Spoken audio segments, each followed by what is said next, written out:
The Song of Edgar Halford. Edgar Halford stepped down from the carriage, his boots sinking slightly into the wet, packed earth.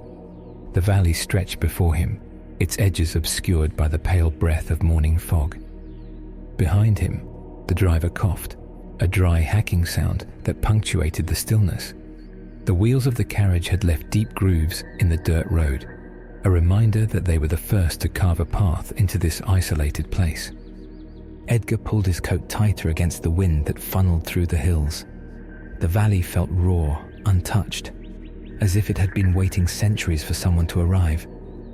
He allowed himself a small, satisfied smile. This was exactly what he had hoped for. A blank canvas, unshaped by human hands. Marion stepped down beside him, her shoes quickly muddied. She held her scarf close to her mouth, her breath rising in faint bursts through the wool. "Bleak," she said, her voice muffled but unmistakably unimpressed. "It's unspoiled," Edgar corrected, glancing at her with a mixture of fondness and pride. "There's a quiet kind of grandeur here, wouldn't you say? Look at the hills, how they frame the valley like a cradle." She glanced up, her brow furrowing. "It feels closed in." He laughed softly. "That's the wind playing tricks. It always sounds different when it funnels through the hills. You'll grow to appreciate it." Her skepticism was evident, but she didn't argue. Instead, she shifted her grip on the handle of her travel case and turned her attention to the small cluster of workers ahead. They moved among scattered piles of lumber and stone, the beginnings of what would become the Hollow Hearth Inn. Only the foundation had been completed, a skeletal outline of wood and stone nestled against the valley's edge. As Edgar approached, one of the workers paused, straightening his back with a grunt. He was an older man, his beard streaked with grey and his eyes shadowed by the brim of a weather-beaten hat. "Mr. Halford," he said, his tone respectful but subdued. "You're earlier than we expected." "I couldn't wait to see it with my own eyes," Edgar replied, extending a hand. The man hesitated for a moment before shaking it, his grip firm but cold. "How does it progress?" "Slowly, sir," the worker admitted, his gaze flickering toward the unfinished foundation. "Ground's tougher than we thought, and..." He paused, glancing over his shoulder, as if checking for eavesdroppers. "Some of the men say it's not just the ground. Say it feels strange here, like the place don't want us digging." Edgar raised an eyebrow, more intrigued than concerned. "Strange how?" The man shifted his weight uneasily. "Hard to say. Sounds carry funny here. At night, you'd swear there's people talking out there in the fog, but there ain't nobody here but us." Marion, standing just behind Edgar, shivered. Whether it was from the cold or the man's words, Edgar couldn't tell. He placed a reassuring hand over hers, his voice steady. "New places always unsettle at first. It's the unfamiliarity that plays tricks on the mind. Once the inn is complete, you'll see. It will feel like home." The man gave a reluctant nod, but didn't look convinced. He muttered something under his breath, too quiet to catch, before turning back to the foundation. Marion lingered as Edgar strode toward the worksite. The structure loomed like the bones of a colossal creature, its wooden beams darkened by the morning mist. The air felt heavier here, as though the valley were holding its breath. Edgar ran a hand over the rough timber, the dampness seeping into his glove. There was something about the place, something beyond its isolation, that sent a faint shiver through him. "You've done well," he said, more to fill the silence than anything else. His words fell flat, swallowed by the thick air.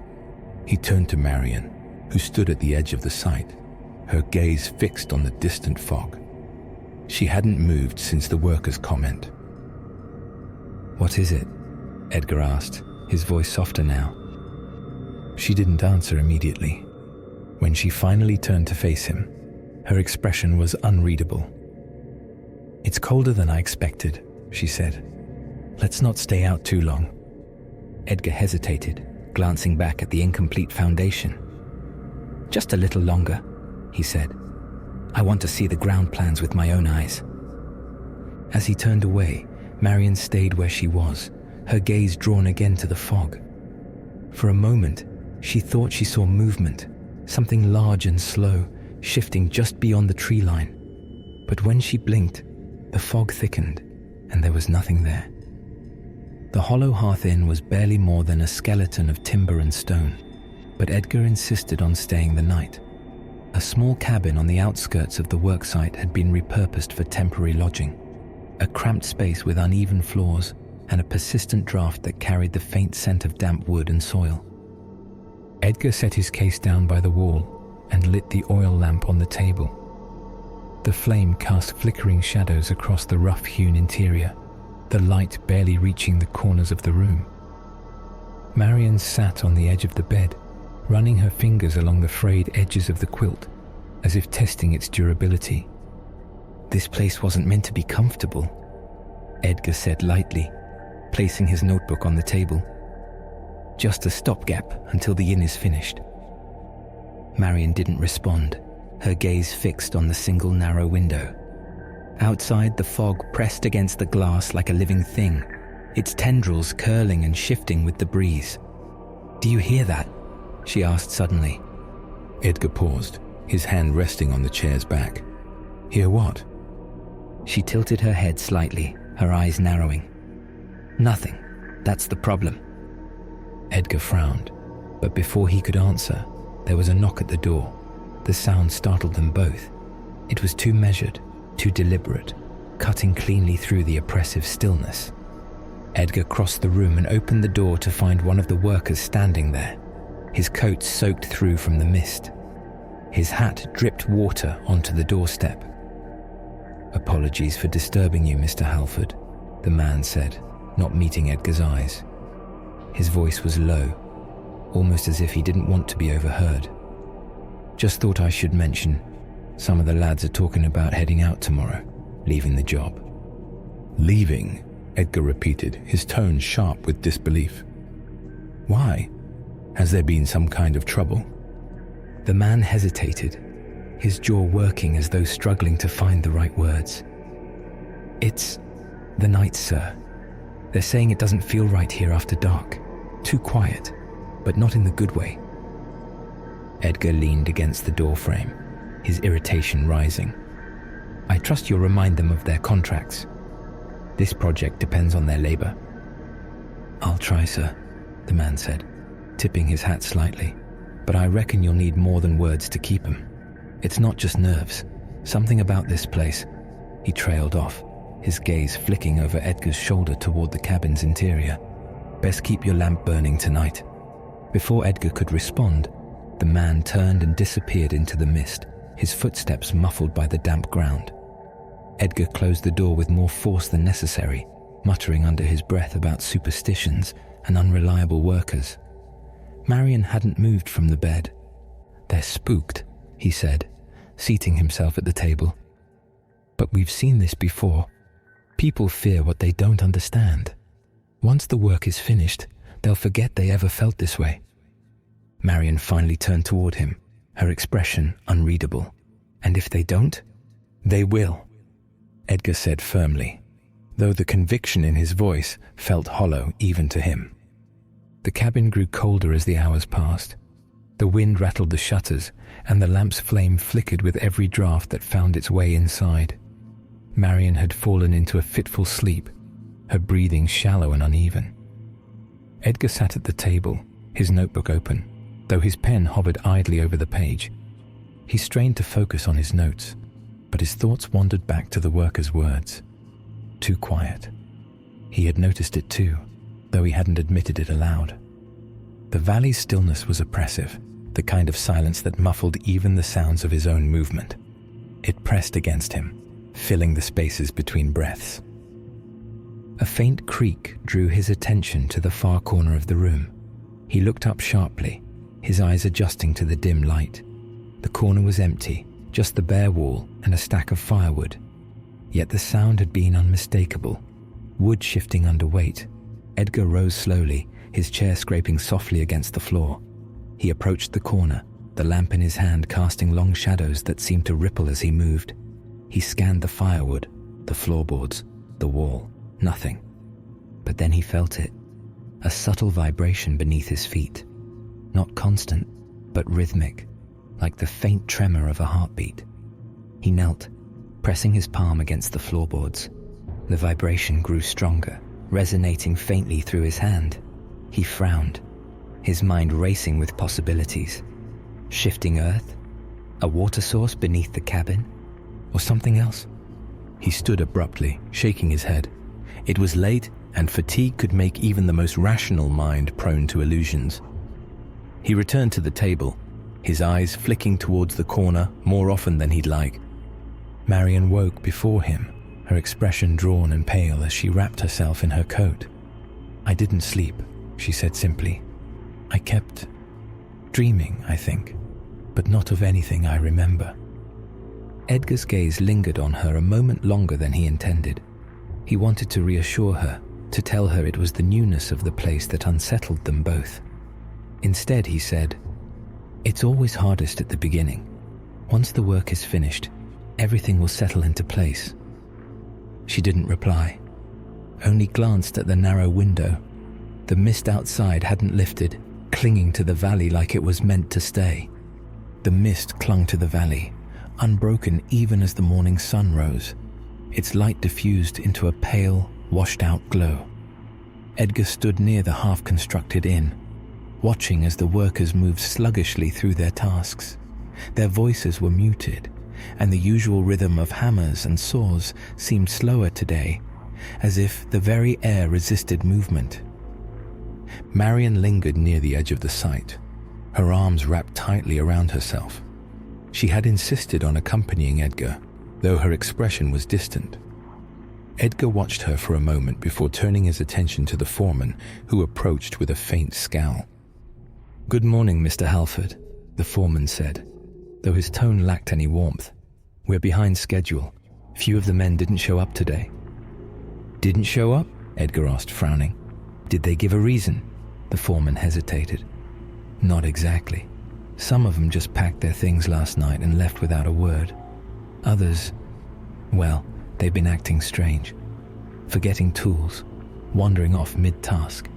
One of the lads swears he lost a full day yesterday. Says he can't remember what he was doing." Edgar's frown deepened. "And you? What do you make of it?" The foreman glanced toward the mist-shrouded hills. "I think this place gets under your skin if you let it.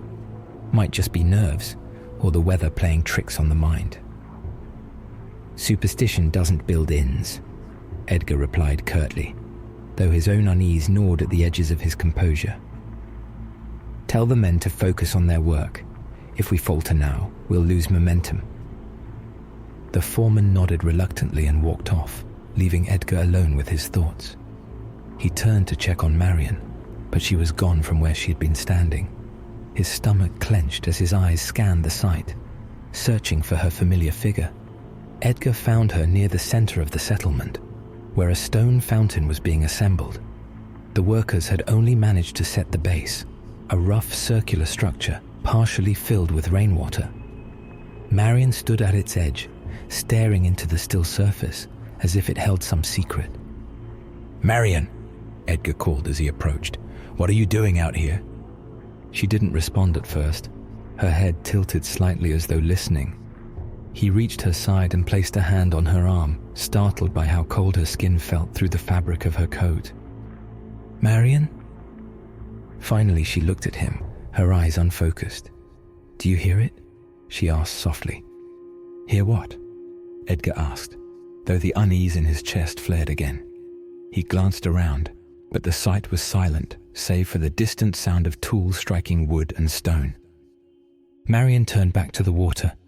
"It's faint, like a song just out of reach. I heard it last night too, in my dreams." "You're imagining things," Edgar said quickly, more to reassure himself than her. "This place is new and strange.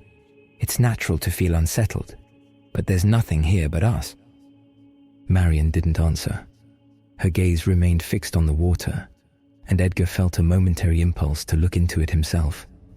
The surface reflected the pale sky above, but beneath it, the water seemed darker than it should have been, as if the depths extended far beyond the limits of the fountain. A ripple broke the surface, though neither of them had moved. Edgar pulled Marion gently away. "Come, you shouldn't be out here alone." As they walked back to the inn, Marion's hand lingered on his arm, her grip light but constant. Edgar glanced at her, noting the faint tension in her features. He resolved to distract her with a task, anything to pull her attention from the strangeness that seemed to seep into every corner of this valley. That afternoon, Edgar gathered the workers to review progress on the inn's construction. Marion joined him, standing quietly at his side. One by one, the workers reported on their tasks, their voices tired but dutiful. Edgar took notes, occasionally nodding or offering encouragement. When it was the turn of one of the newer men, a wiry young laborer, the man hesitated, his face twisted in confusion as he struggled to begin. "What's the matter?" Edgar asked. I can't remember," the man said slowly, his voice thick with frustration. "I was working on the east wall yesterday, but I don't know what I did. I don't remember going home. And this morning, I don't remember my name." The other workers exchanged uneasy glances. Edgar's pen froze mid-stroke. "You don't remember your name?" he repeated. The man shook his head. "It's right there. I can feel it. But when I try to think of it, it's like it slips away." Edgar opened his mouth to speak, but no words came. A faint pressure had settled over the group, the kind that tightened around the chest and made it hard to draw breath.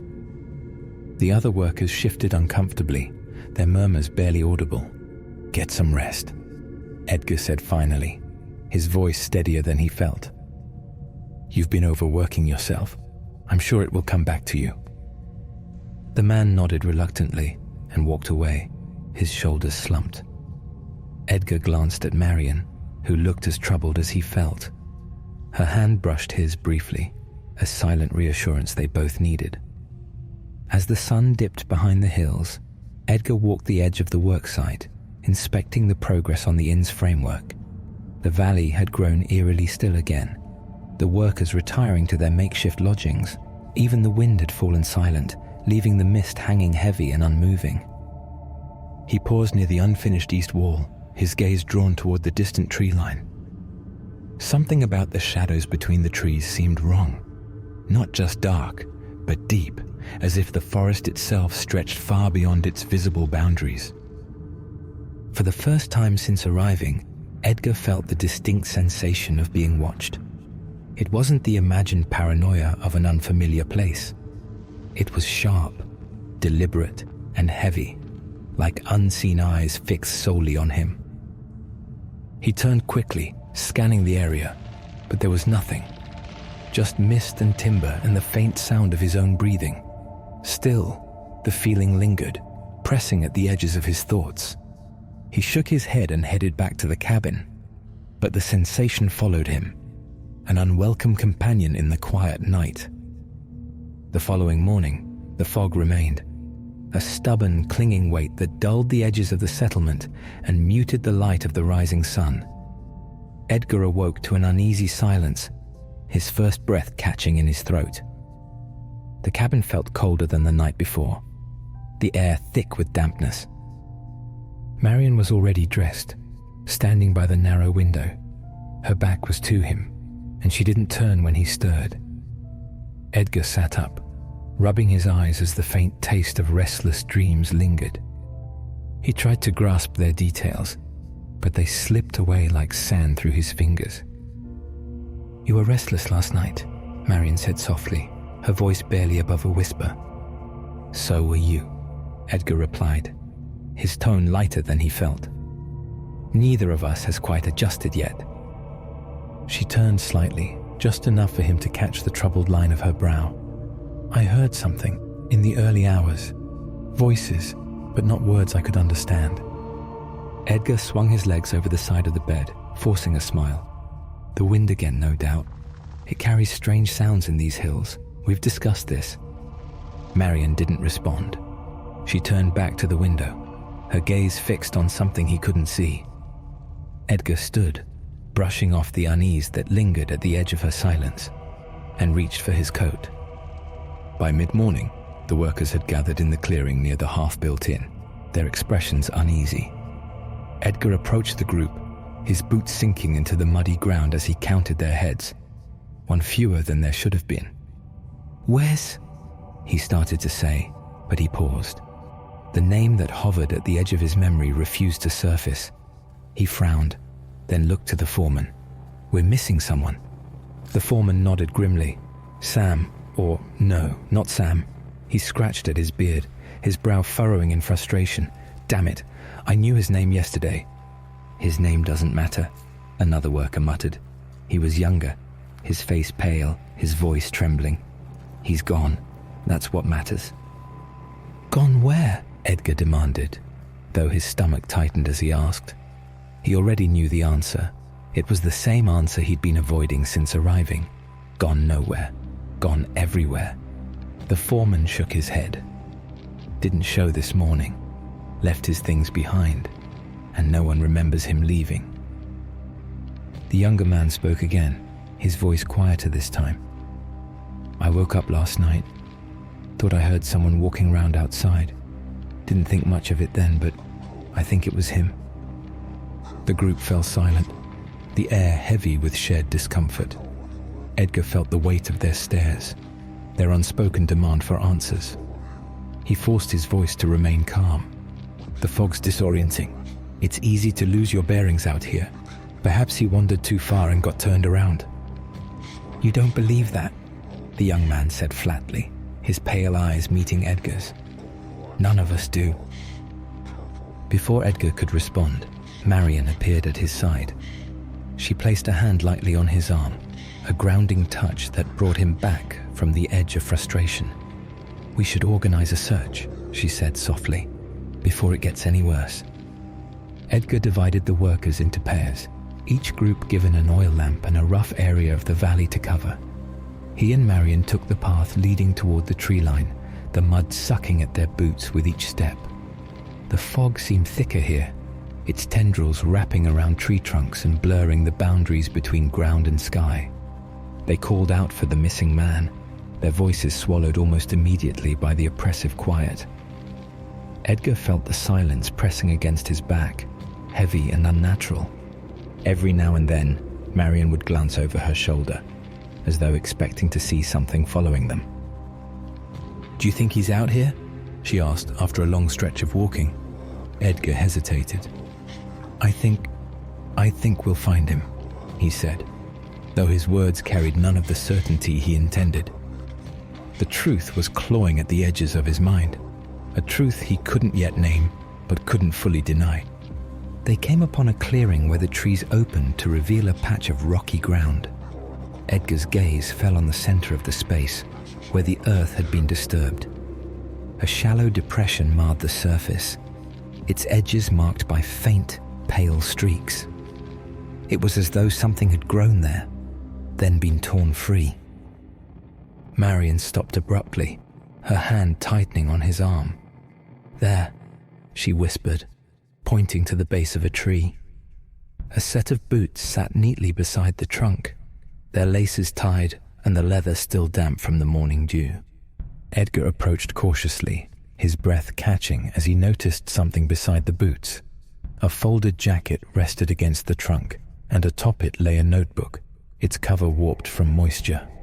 He recognized it immediately. It belonged to the missing man, though his name remained maddeningly out of reach. "Why would he leave his things here?" Marion asked, her voice trembling. Edgar crouched beside the boots, his fingers brushing the edge of the notebook. He opened it, but the pages were blank. No sketches, no notes, no words, just faint impressions, as though something had been written and then carefully erased. A sound broke the silence, a faint melodic vibration that seemed to rise from the ground itself. It wasn't a song, not exactly, but it carried a rhythm that felt deliberate. Marion froze beside him, her eyes widening. "Do you hear it now?" she asked. Edgar nodded slowly. He heard it, and he knew, deep down, that it had always been there. The walk back to the worksite was silent, except for the faint crunch of boots on damp earth. Marion stayed close to Edgar, her hand gripping his arm tightly, as if afraid he might vanish into the fog too. The sound they had heard, the low vibration that seemed to crawl beneath the ground, had faded, but the weight of it lingered in Edgar's chest like an echo. When they reached the workers, Edgar held up the missing man's boots and jacket as proof of their findings. The men exchanged uneasy glances, their faces pale and tense. "Nothing else?" the foreman asked, his voice quieter than usual. "Nothing," Edgar replied, his tone clipped. He glanced around at the gathered group, their unease palpable. "We'll search again tomorrow. For now, I want everyone to focus on the work. We can't afford to fall further behind." "Work?" one of the younger men asked, his voice rising in disbelief. "You want us to just keep working after this?" "What else would you suggest?" Edgar asked, his tone growing sharper. "That we sit idle and let our imaginations drive us into madness? This is a new place, uncharted land. Strange things happen. We carry on." The man looked ready to argue, but the foreman cut in with a low growl. "Enough. If the boss says we work, we work." The younger man scowled but said nothing, his eyes flicking toward the fog-shrouded tree line. Edgar dismissed the group, his irritation masking the creeping doubt in his own mind. By late afternoon, the worksite was unusually quiet.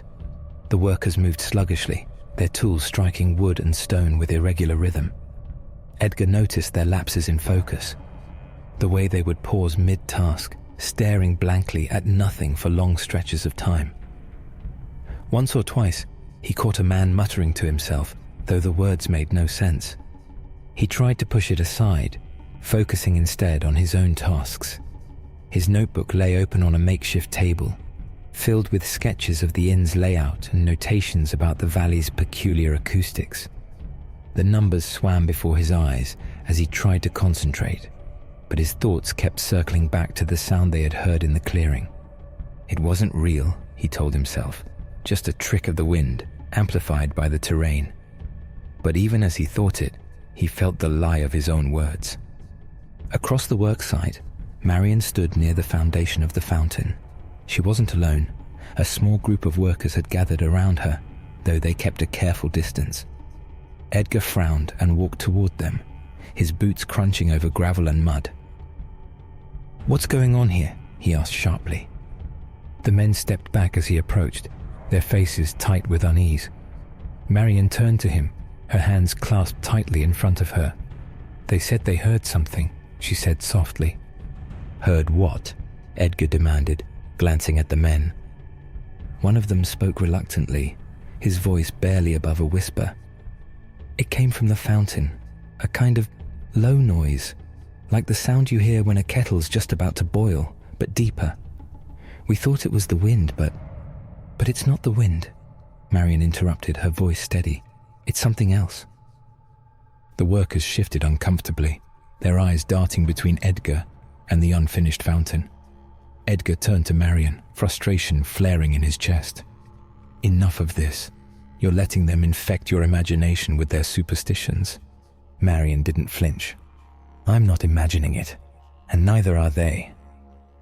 Before Edgar could argue further, one of the workers took a hesitant step forward.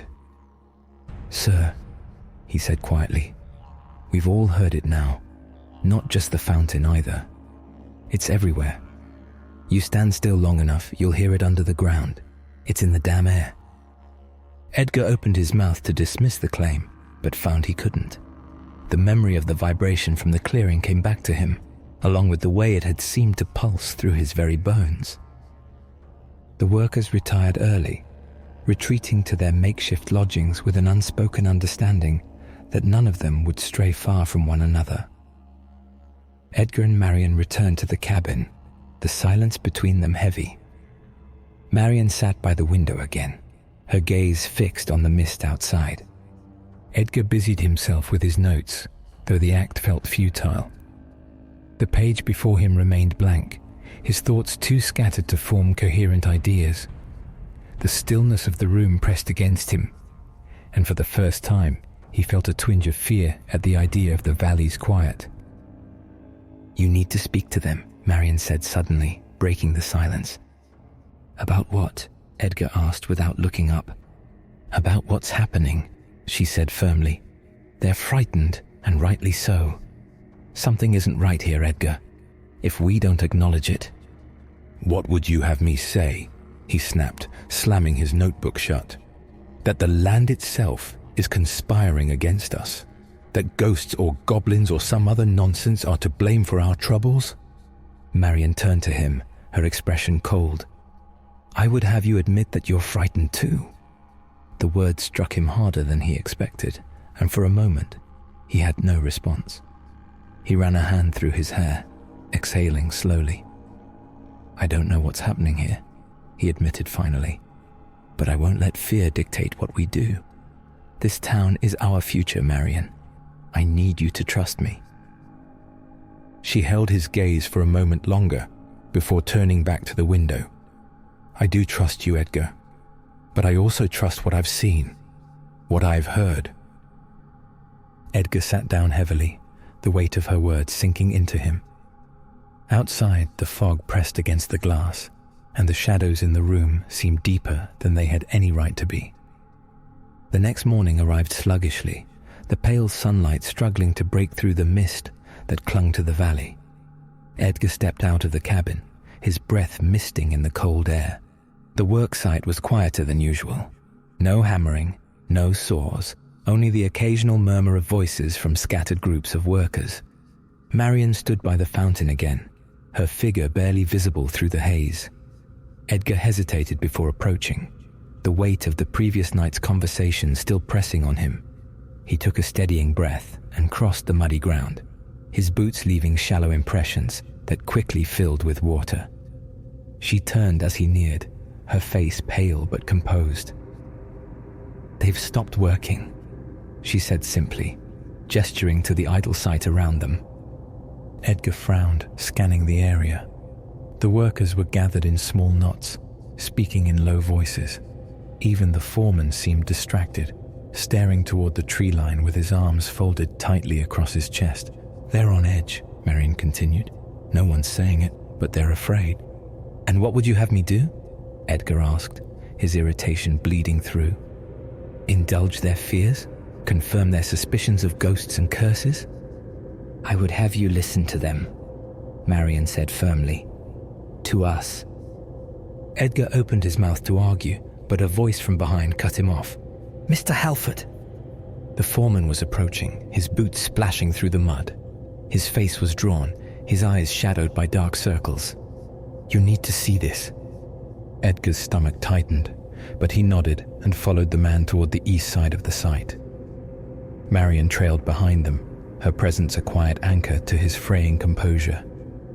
The foreman led them to a small clearing at the edge of the settlement, where a group of workers stood huddled in tense silence. They parted as Edgar approached, revealing what lay at the center of their circle. It was a hole, small but unnervingly deep. The edges were raw, the earth around it disturbed as though something had burst upward from beneath. The sight alone was enough to unsettle Edgar, but what truly caught his attention was the noise. A faint vibration emanated from the hole, not quite audible but present enough to feel. It pulsed through the air in irregular intervals, making the hairs on the back of Edgar's neck stand on end. "What is this?" Edgar asked, his voice quieter than he intended. "Don't know," the foreman replied. "It wasn't here yesterday. A couple of the lads came across it this morning while clearing brush." "It's not natural," one of the workers muttered. "Look at the edges, clean as a knife cut. Something's been digging." "Or coming out," another said darkly. The group fell silent, the weight of the words hanging heavy. Edgar forced himself to step closer, peering down into the hole. The darkness inside was impenetrable, but the vibration grew stronger as he neared, reverberating through his boots. He crouched, picking up a loose stone from the ground. Without a word, he dropped it into the hole and listened. The faint clatter of the stone hitting the sides echoed back, followed by a deep, resonant tone that seemed to ripple outward. Marion stepped closer, her hand brushing against Edgar's shoulder. "We should fill it in," she said quietly. Edgar shook his head. "No, we need to understand what it is first." "There's nothing to understand," she replied, her voice trembling. "It doesn't belong here." Edgar stood, brushing the dirt from his hands. "Neither do we, and yet here we are." That night, the air in the cabin felt heavier than before. The lamp burned low, casting flickering shadows across the rough walls. Marion sat by the window again, her gaze fixed on the darkened valley beyond. Edgar worked at the table, though his focus was fractured, his notes trailing into incoherence. The vibration from the hole lingered in his mind, like a phantom pressing against the edges of his thoughts. He tried to distract himself with measurements and calculations, but the numbers refused to align. His pencil stilled as a faint sound reached his ears. At first, he thought it was the wind, but as it grew louder, he realized it carried a rhythm, a slow, deliberate cadence that rose and fell in haunting intervals. It wasn't a song, not exactly, but something that felt ancient and unformed, as if the melody were trying to take shape. Marion stiffened, her hand gripping the windowsill. "It's louder tonight," she whispered. Edgar rose, his chair scraping against the floor. "What's louder?" She didn't answer, her eyes fixed on something in the darkness outside. Edgar moved to her side, following her gaze, but saw nothing, only the dense fog that clung to the valley like a second skin. "Marion," he said gently, his hand resting on her shoulder. "What do you see?" Her voice was barely audible. "They're moving." Edgar's pulse quickened. "Who?" She turned to him, her eyes wide and glistening with unshed tears. "The shadows." The morning fog clung to the valley with its usual persistence, but now it felt heavier, thicker, as if it were not mere vapor but something alive, pressing down on the land and those who walked it. Edgar emerged from the cabin early, his breath clouding the air. Marion remained inside, wrapped in silence, her expression unreadable when he'd left. The worksite was subdued. The workers gathered in clusters, their tools hanging loosely in their hands as they murmured among themselves. The foreman approached Edgar with an uneasy gait, his face lined with new tension. "They're spooked," the foreman said bluntly. "Half of them won't go near the hole. The other half are talking about packing up and leaving." "They won't leave," Edgar said, though his tone lacked conviction. "They've signed contracts." "Contracts don't mean much if a man's scared out of his wits," the foreman replied. "And something's got all of us on edge. It's not just the hole, Mr. Halford. It's everything. The air, the quiet, the way it feels like we're being watched." Edgar bit back a sharp retort and instead nodded curtly. "I'll speak to them. In the meantime, we keep working. The sooner we finish, the sooner we can all move on." The foreman's jaw tightened, but he didn't argue. He turned and stalked off, leaving Edgar alone at the edge of the site.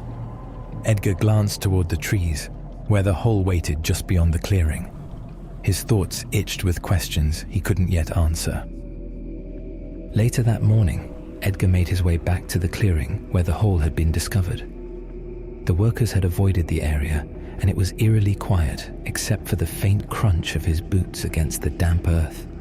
The hole yawned before him, its edges raw and disturbed, as though the ground had been clawed apart. Edgar crouched at its edge, peering into the darkness. The vibrations were still there, faint but steady, resonating up through the soil and into his bones.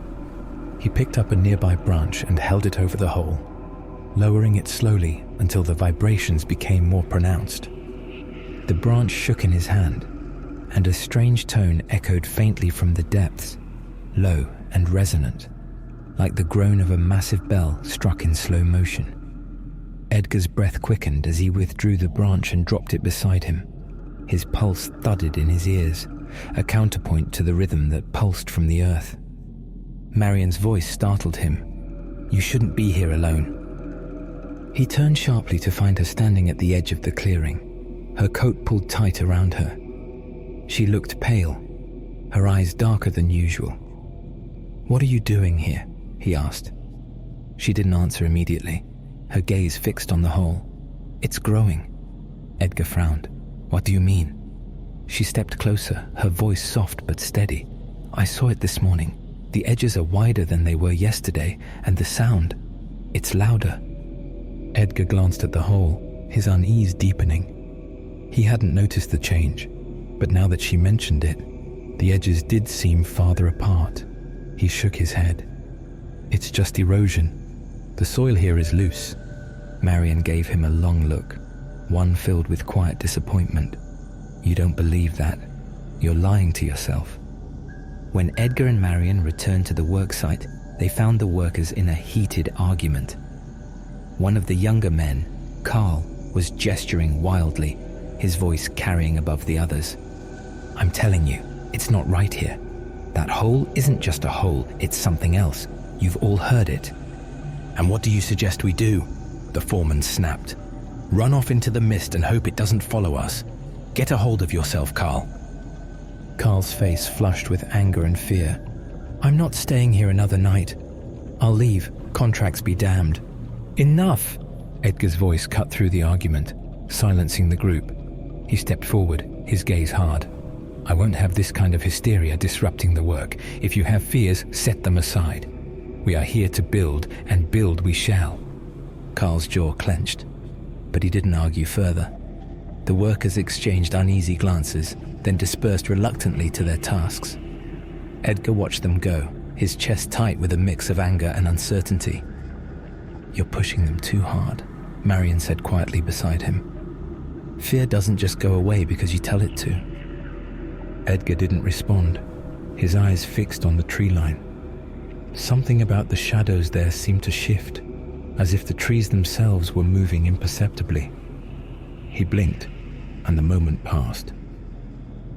That evening, Marion stood by the fountain again.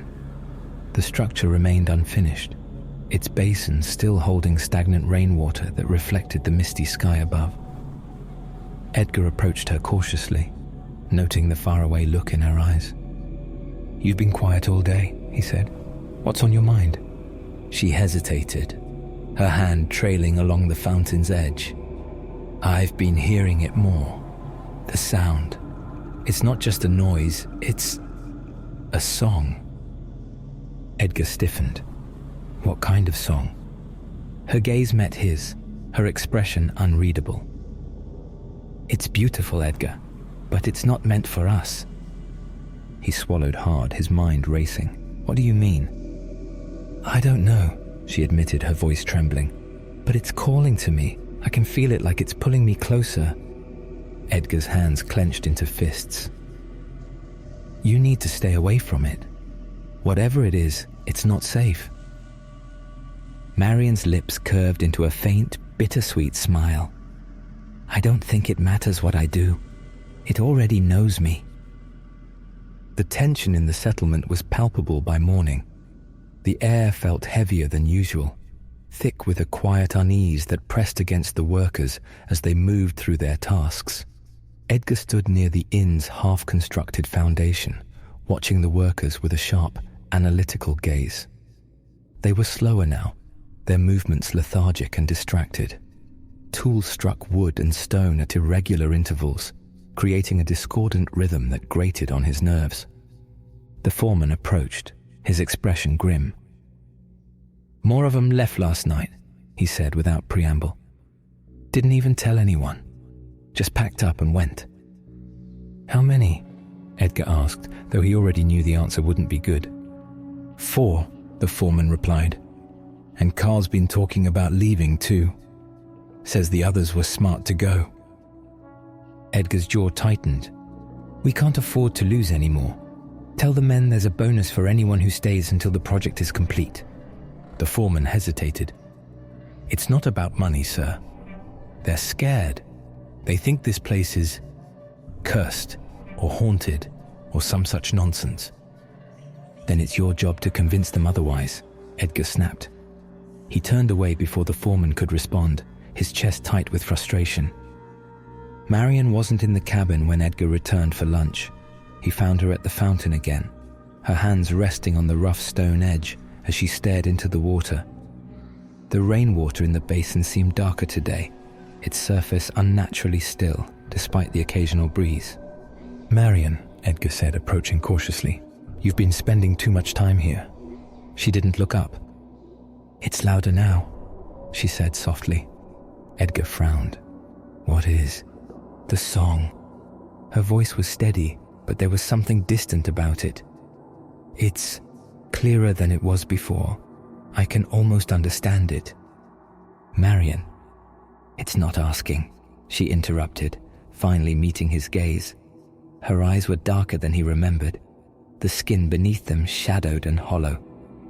"It's telling." Edgar felt a chill crawl up his spine. "Telling you what?" She shook her head, her lips pressing into a thin line. "I don't know yet, but it wants me to listen." He grabbed her arm gently, pulling her away from the fountain. "You're not going to listen to anything. Whatever it is, it's not safe. You need to stay away from here." Marian didn't resist, but she didn't respond either. Her silence weighed heavily between them as he guided her back to the cabin. By late afternoon, Edgar gathered the remaining workers near the inn's foundation.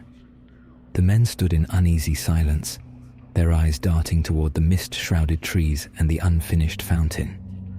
Even the foreman seemed less confident than usual, his arms crossed tightly over his chest.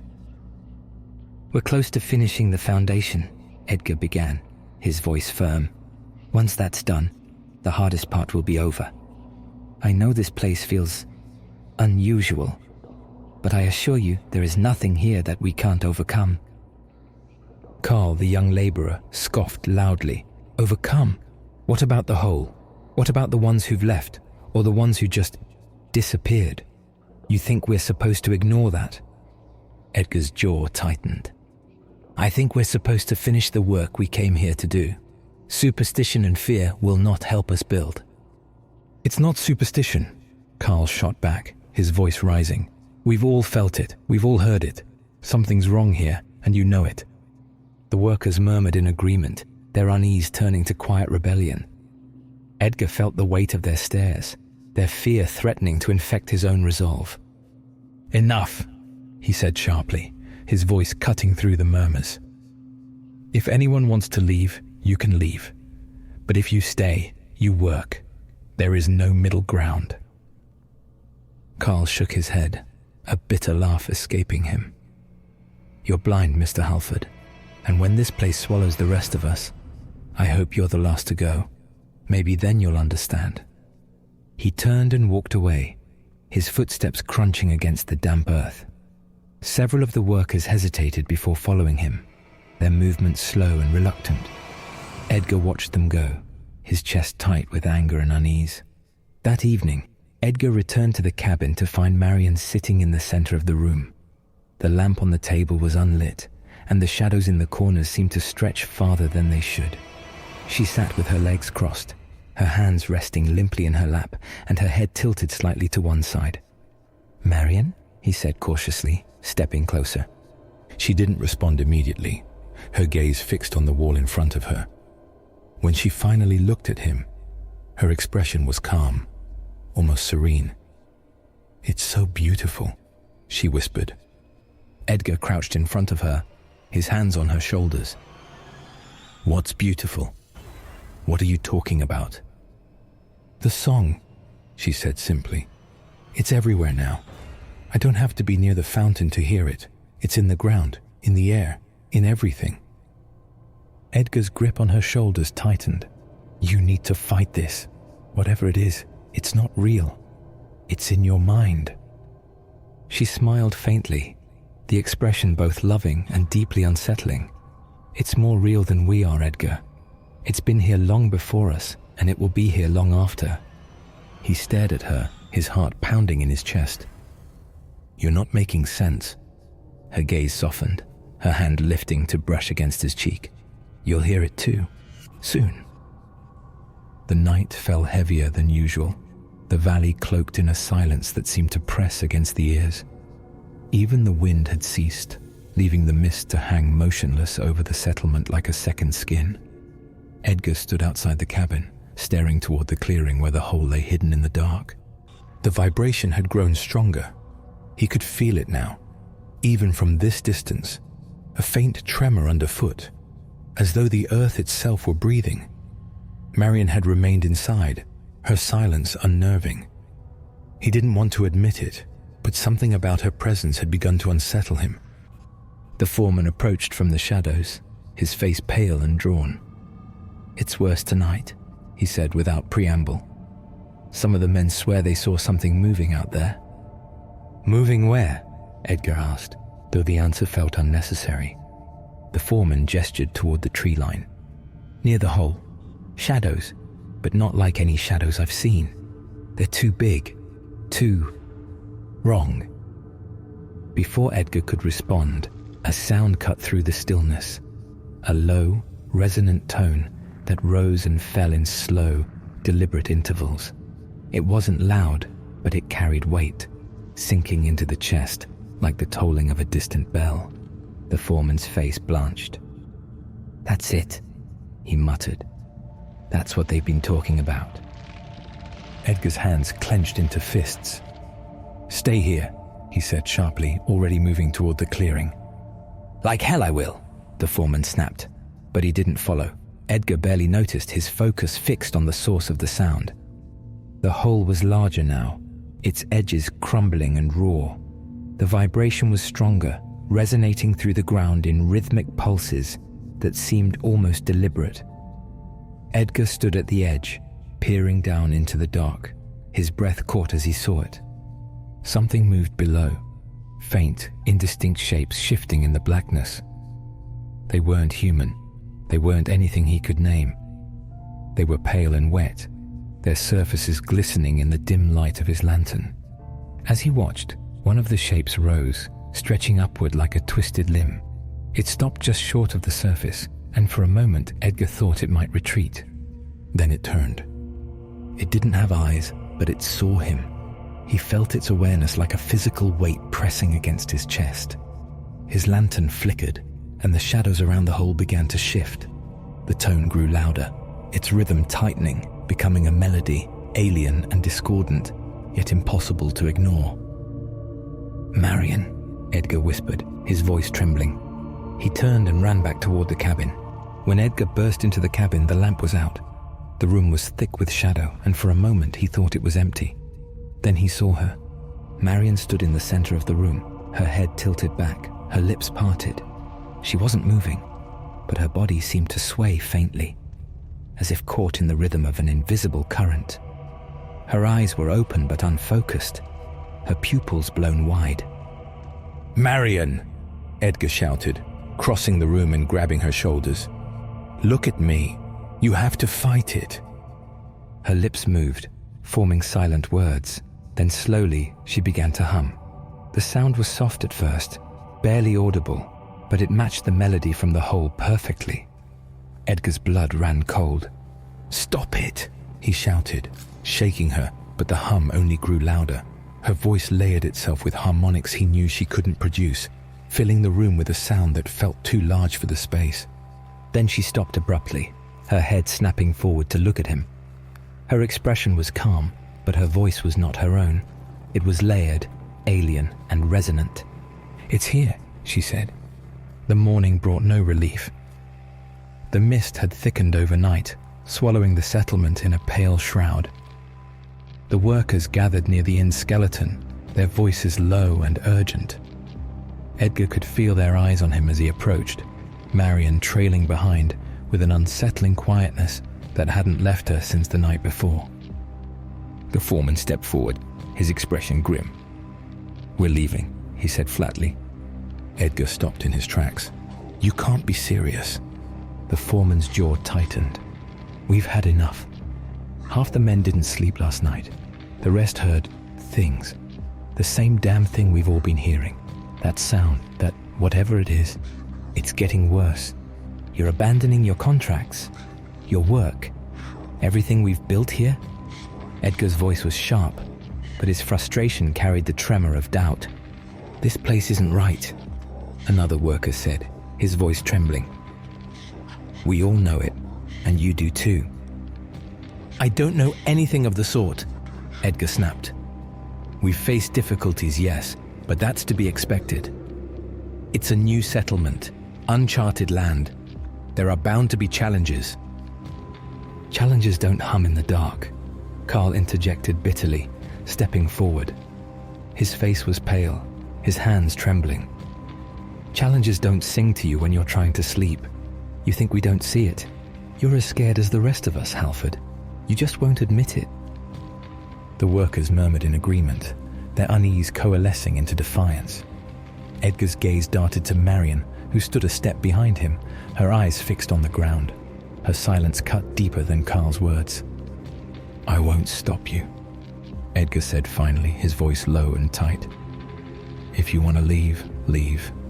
But if you go, you'll regret it. This place, this work is bigger than all of us. You'll see it for what it is someday." The foreman didn't respond.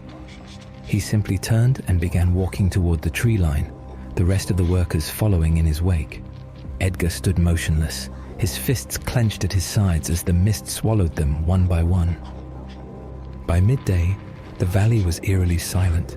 The sound of tools and labor that had filled the settlement for weeks was gone, leaving only the faint rustle of wind through the trees and the persistent, rhythmic vibration that emanated from the hole. Edgar moved through the empty worksite, his boots crunching over discarded tools and scraps of wood. The half-built structures loomed like skeletons, their unfinished beams stretching skyward in futile defiance. The fountain sat untouched, its basin filled with stagnant water that seemed darker than it had any right to be. He stopped at the edge of the hole, his breath catching as he realized how much it had grown. What had started as a small, jagged wound in the earth was now a gaping chasm, its edges crumbling and raw. The vibration was stronger than ever, a low, thrumming pulse that resonated through his chest. Marion appeared at his side, her steps silent. She didn't look at him, her gaze fixed on the hole. "It's waking up," she said softly. Edgar swallowed hard. "What is?" Her lips parted slightly as if to answer, but no sound came. Instead, she began to hum again, a slow, deliberate melody that matched the rhythm of the vibration. Edgar grabbed her arm, his voice sharp. "Stop it! Stop it now!" She didn't resist, but her eyes met his, dark and distant. "You can't stop it, Edgar. It's too late." That night, Edgar sat alone in the cabin, his hands buried in his hair. The lamp on the table burned low, its light flickering as if struggling to survive. Marion had gone to bed, but her hum still lingered in his mind, an echo that refused to fade. He stared at his notebook, its pages blank. The words and calculations that had once filled him with purpose now seemed meaningless, dwarfed by the magnitude of what lay beneath the valley. He thought of the workers, their fear and defiance, and for the first time he wondered if they had been right to leave. The sound began again, a low, resonant tone that rose and fell in haunting intervals. Edgar froze, his breath catching as he realized it was closer than before. It wasn't coming from the hole. It was coming from beneath the cabin. He stood abruptly, his chair scraping against the floor. The vibration coursed through the wooden planks, rhythmic and deliberate, and the shadows in the room seemed to stretch and twist with its cadence.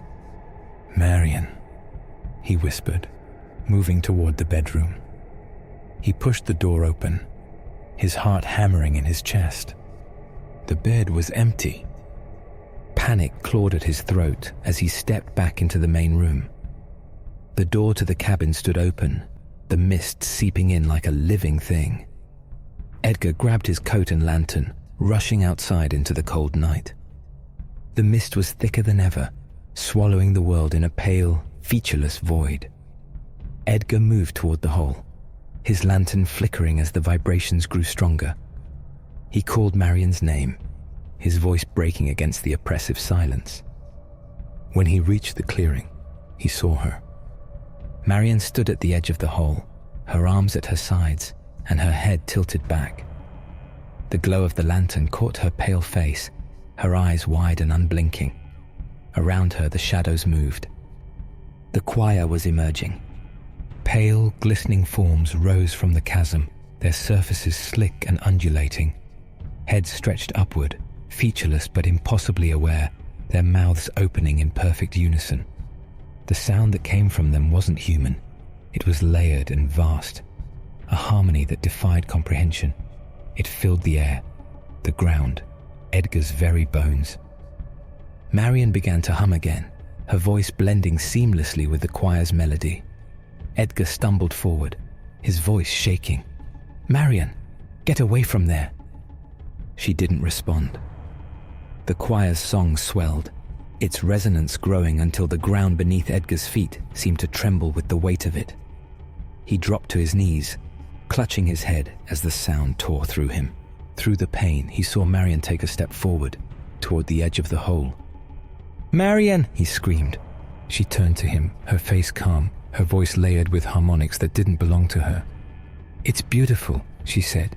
"Can't you hear it?" And then she fell. The mist swallowed Marian as she fell into the chasm, her form vanishing into the yawning void. Edgar's scream tore through the night, raw and desperate, but it was lost beneath the choir's rising melody. The sound enveloped him, filling the air, the ground, and the hollow space inside his chest, where his breath should have been. He crawled forward on trembling hands and knees, the lantern discarded and forgotten behind him. His fingers dug into the loose earth at the edge of the hole as he peered into the darkness. The shifting shapes below were vast and alien, their glistening surfaces reflecting faint, impossible light. Heads tilted upward, mouths open in silent harmony, their resonance vibrating through Edgar's bones. "Marian!" he shouted, his voice breaking. "Marian!" The choir answered with a low, resonant tone that rippled through the valley, each wave sharper than the last. Edgar flinched, clutching his head as the sound twisted through his mind, pulling at his thoughts and memories. Fragments of Marian's voice echoed in his ears, mingling with the choir's melody. The ground beneath Edgar seemed to shift as he pulled himself away from the edge, his body shaking with adrenaline and despair. The choir's song grew more intricate, its layers weaving together in a pattern that felt deliberate, intelligent. And then he understood. The song wasn't random. It wasn't just noise. It was a force of creation and destruction. A melody that bent reality to its will. Every note erased, consumed and reshaped, leaving no trace of what had come before. The choir was not simply alive. It was a vast, incomprehensible being that devoured worlds, memories, and existence itself. Marian's voice echoed again, faint but unmistakable. "It's beautiful, Edgar." He clutched at the ground, his breath coming in ragged gasps. You lied to me," he whispered, though whether the words were for himself or the choir, he couldn't say. The choir's song swelled, its resonance vibrating through the trees and the unfinished structures of the settlement. The buildings groaned under the weight of the sound, their frames twisting as if trying to fold in on themselves. Edgar stumbled to his feet, his eyes darting toward the cabin, the inn, the fountain. The valley was unraveling. The mist thickened as Edgar stumbled forward, his legs trembling with exhaustion. Every step sent vibrations up through his body, a low thrumming that pulsed with the choir's melody. The sound wasn't just in the air, it was in him, coursing through his chest and dragging at his thoughts. The world around him had lost shape, shadows stretched unnaturally, and the light from his lantern flickered weakly, as if struggling to survive. He clung to the thought of Marian, her voice echoing in his memory. Not her voice as it was, but the voice that had joined the choir's melody, warped and alien.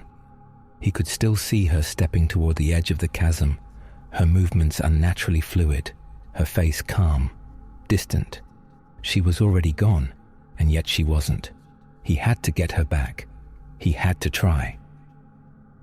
The cabin emerged from the mist like a phantom, its familiar shape distorted by the swirling fog.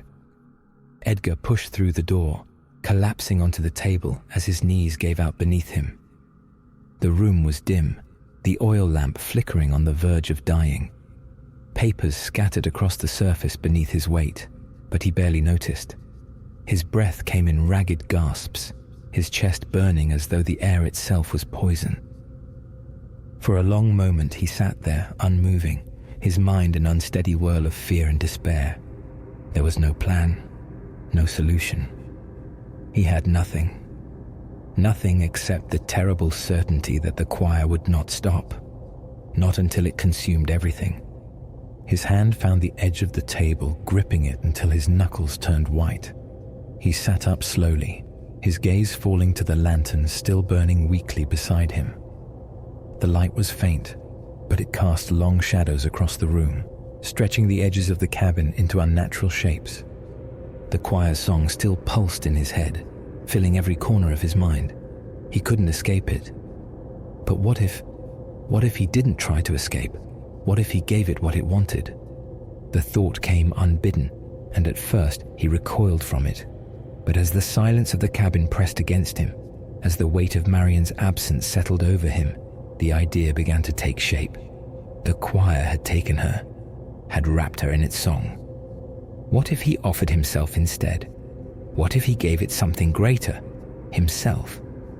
His hands trembled as he pushed himself to his feet. The lantern shook in his grip as he stepped toward the door. He didn't know if it would work, didn't know if the choir would even listen. But he couldn't do nothing. If there was even a chance, he had to take it. The chasm stretched before him, vast and glowing faintly as though lit from within. The fog gathered around its edges, curling and shifting like a living thing. Edgar approached slowly, his lantern flickering as he stepped closer to the abyss. The vibration in the air grew stronger, the ground beneath his feet trembling with each pulse. The choir moved within the darkness, its forms vast and alien. Heads rose and fell, their glistening surfaces catching the faint light. Their featureless faces turned toward him as one, their movements fluid and unnatural. The melody swelled, wrapping around him like a physical force, pressing against his chest and filling his ears with its incomprehensible harmonies. Edgar stood at the edge, his body shaking. "Marian!" he shouted, his voice cracking under the weight of the sound. "Marian!" The choir's song shifted, its tone deepening. The heads tilted, their attention fixed on him. He felt their awareness pressing down on him, vast and incomprehensible, as though the weight of the entire valley had turned against him. "Take me!" he screamed, his voice raw. "Take me instead! You've taken her! You've taken everything! Take me and let her go!" The vibration in the air grew stronger, the melody twisting into something sharper, more deliberate. The heads rose higher, their necks coiling like serpents, their forms shifting and writhing as the sound reached a deafening crescendo. Edgar's knees buckled, but he didn't fall. He stepped closer to the edge, his arms spread wide, his voice breaking as he shouted into the void. "Take me! Do you hear me? Take me!" The air stilled, the melody fading into a low, rumbling hum. The heads froze, their forms eerily still. Their featureless faces turned toward him. For a moment, the world was silent. The only sound the pounding of Edgar's heart in his ears. Then the choir moved. The heads tilted upward, their necks stretching impossibly long as the shadows deepened around them.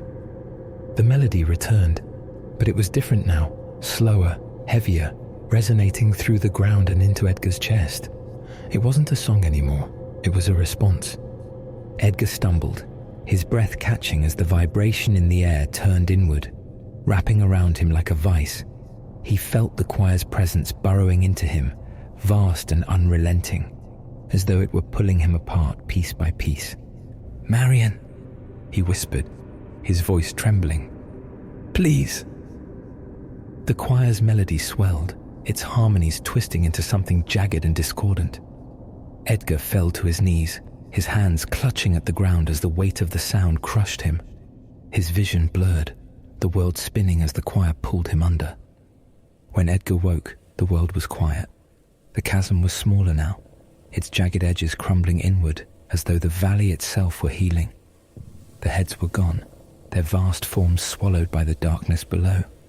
The silence that followed was suffocating, thick and unnatural. Edgar lay on the ground, his body shaking, his mind fragmented. The choir's melody was gone, but something remained, a faint vibration, pulsing deep within his chest. He tried to rise, but his body felt wrong, heavy, hollow.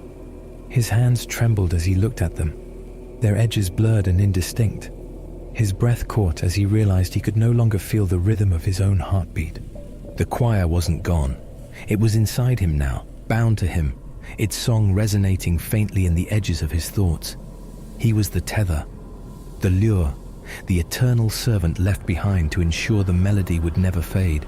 A faint sound reached his ears, a carriage on the distant road. Edgar turned toward the noise, his movements slow and deliberate. He could see the lantern light flickering through the mist, growing closer. A new arrival. He straightened, his blurred features settling into a polite smile. "Welcome," he murmured, his voice layered with the faint echoes of the choir. "You'll want a room, I suppose. Let me show you to the inn." Epilogue.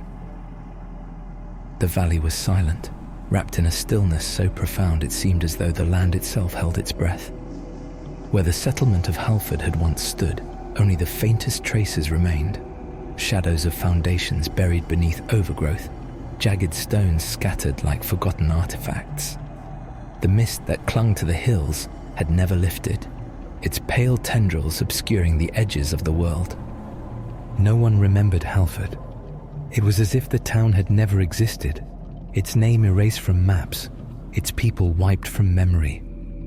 Those who ventured near the valley found themselves uneasy, compelled to turn back before reaching its heart. The air there felt wrong, too dense, too quiet. And yet, there was always one exception. The carriage rolled to a halt just outside the Hollow Hearth Inn, its wheels sinking slightly into the damp, packed earth. The traveler stepped down, brushing dust from his coat as he glanced at the structure before him. The inn stood alone, its weathered facade leaning slightly against the weight of years. Its wooden sign creaked in the faint breeze, the faded lettering barely legible. The traveler hesitated. Something about the inn felt off. The air around it was heavier, muffled, as though sound itself struggled to exist there. He glanced over his shoulder toward the road, now swallowed by the mist, and then back at the inn. The door opened before he could knock. "Welcome," said the man in the doorway, his voice warm but faintly distorted, like a melody played on an old, out-of-tune instrument. He was tall and thin, his features blurred at the edges, as though the mist had followed him indoors. "You'll want a room, I suppose." The traveler nodded, stepping inside. The air was thick and warm, carrying the faint scent of damp wood and something metallic he couldn't place. A fire burned low in the hearth, its flames casting long, flickering shadows across the walls. The innkeeper gestured toward the counter, where a thick ledger lay open. "If you'll sign here," he said, sliding a tarnished pen across the surface. The traveler hesitated again, his eyes lingering on the ledger. The names written there were faint, their ink faded as though they had been erased and rewritten countless times. His unease grew, but he forced himself to pick up the pen. "Where am I exactly?" he asked as he scrawled his name onto the page. The innkeeper's faint smile widened, but it didn't reach his eyes. "You're here," he said simply, as if the answer were obvious. The traveler set down the pen and followed the innkeeper up the creaking stairs to his room. The corridor stretched longer than seemed possible, the lanterns along the walls flickering as though caught in a draft. The innkeeper opened a door at the end of the hall and stepped aside. "Enjoy your stay," he said, his voice laced with something unplaceable. Before the traveler could respond, the door clicked shut behind him, leaving him alone. Downstairs, the innkeeper returned to the empty dining room. The fire had gone out, leaving only the faint glow of embers. He sat at the counter, his blurred hands resting on the open ledger. The name the traveller had written was already fading, the ink dissolving into the yellowed paper. He stared at it for a long time, his thoughts fractured and distant. Fragments of memories surfaced, fleeting and insubstantial. Marian's smile, the sound of her laughter, the warmth of her hand in his. But each fragment dissolved into the melody that now filled his mind, a constant, endless hum that had no beginning or end. He had tried to fight it once.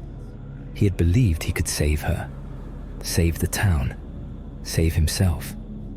But the choir was patient. It had no need to hurry. It had been here long before Edgar Halford, and it would remain long after. He was simply a tool now, a tether, a vessel through which its song could spread.